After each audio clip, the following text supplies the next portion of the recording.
genetika privilegiatu badaka, ziklista aitz profesionala da. Tabe, ez?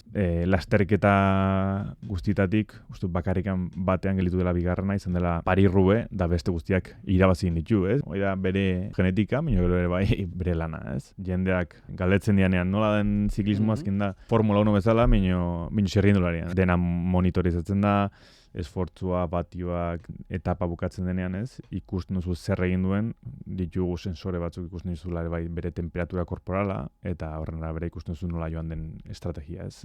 Lasterketan. Ikusten dut zenbat kaloria, zenbat karbohidrato, zenbat proteina, zenbat grasa dazkan. Hoi dena kontuan izaten dugu, alik eta errekuperazio hoberena izateko, eta alik eta errendimendu hoberena izateko. Telebistan ikusten duzun bezala tipo aitz jatorra da, ez? Berekin lan egitea.